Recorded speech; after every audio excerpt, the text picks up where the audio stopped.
Hi, it's me Leo, back again with another video, and today we're going to be testing out my brand new camera, the DJI Osmo Action 6, which I'm recording on right now, and it released a couple of days ago. I received mine this morning. I've just set it up, updated it, charged it. All the settings are default.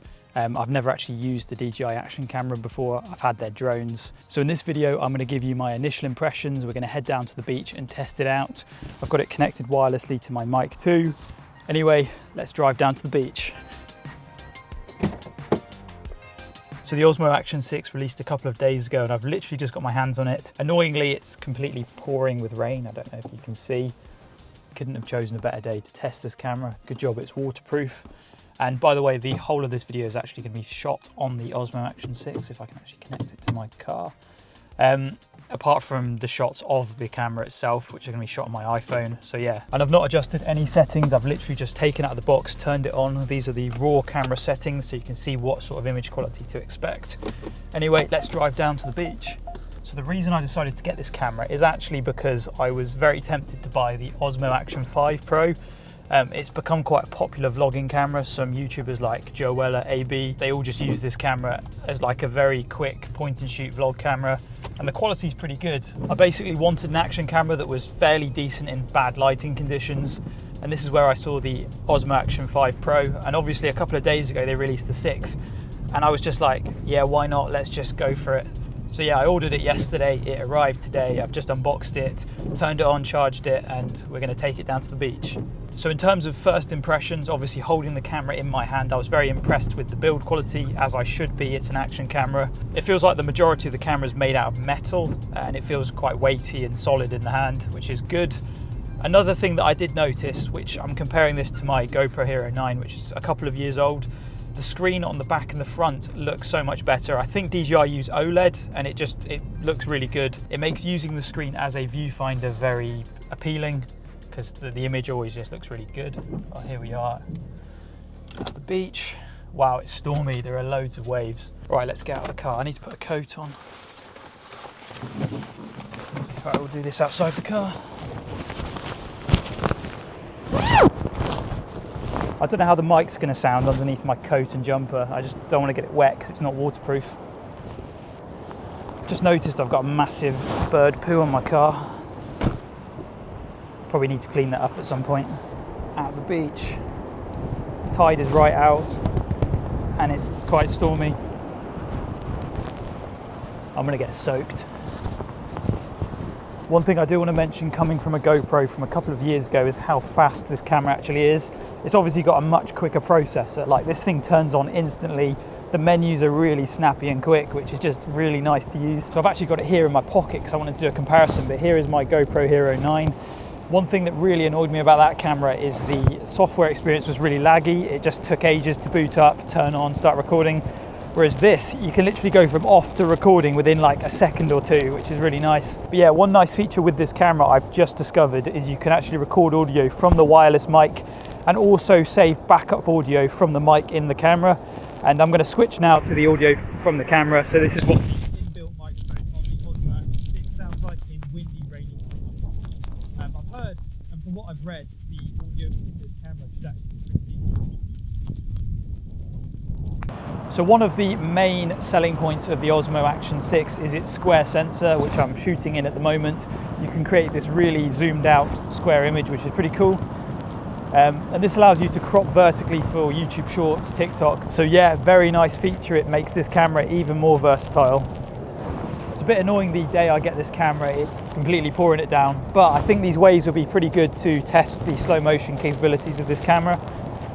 So let's go over and see if we can shoot some slow motion waves without falling over on the rocks.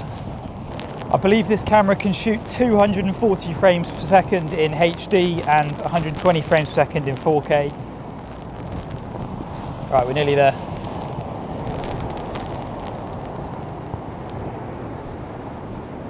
So this is 4K, 120 frames per second.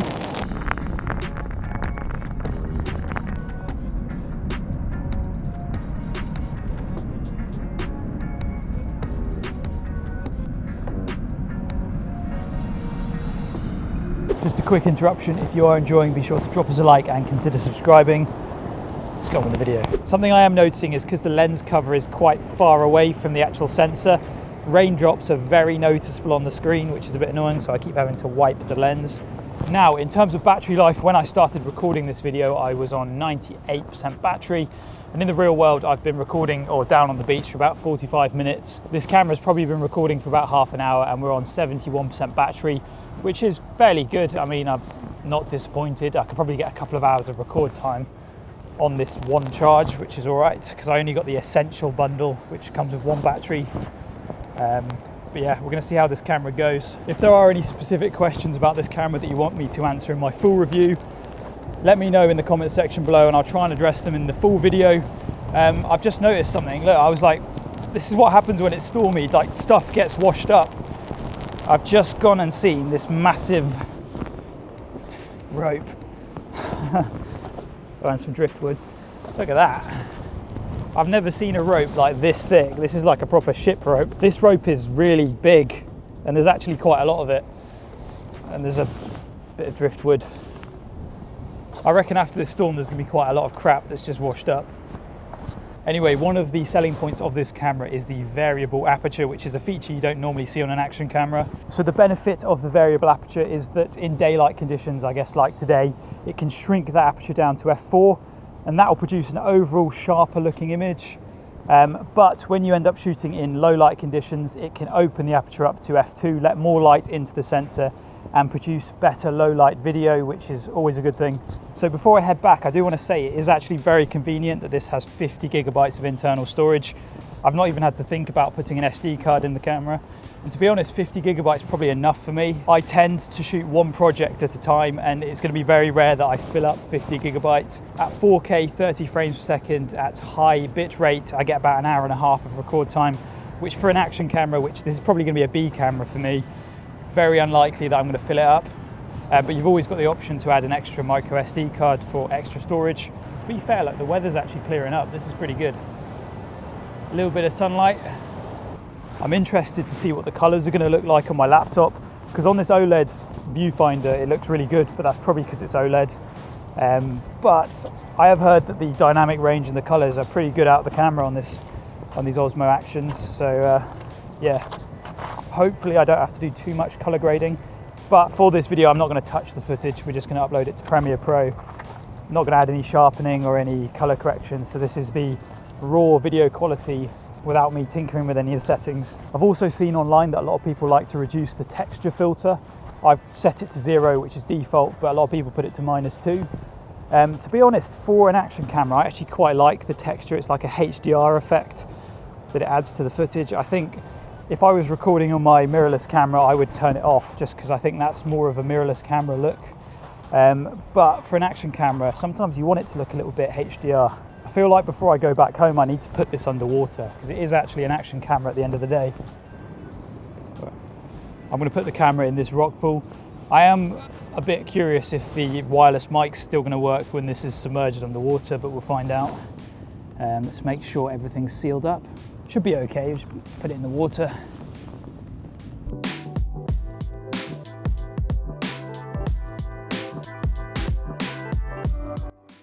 There we go.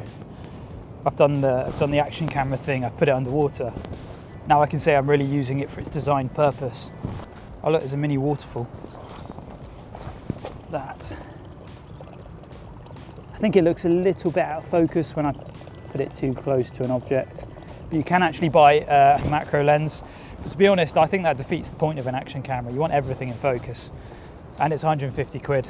Battery life update, we're on 53% and we've probably been down here for just over an hour. I do need to remember to rinse this out in fresh water because something that happened to my GoPro, I don't know if you can see it, I've got it in my pocket, but some of the metal corroded because I took it in the sea and forgot to like wash the seawater out of it. And I don't really want that to happen to this. So I'm testing it now, but this camera supposedly has 2 times lossless zoom or digital zoom. It crops in the sensor and doesn't technically reduce the quality of the video file. I'm a bit skeptical because obviously now you're shooting on a sensor that's like a quarter of the size. The tide is definitely coming in. Finally got my feet wet. Anyway, I'm probably going to head back to the car and wrap this video up. If you have enjoyed, drop us a like and consider subscribing, and leave any questions you want me to answer in the full review in the comment section below, and stay tuned for that. I'll see everyone next time.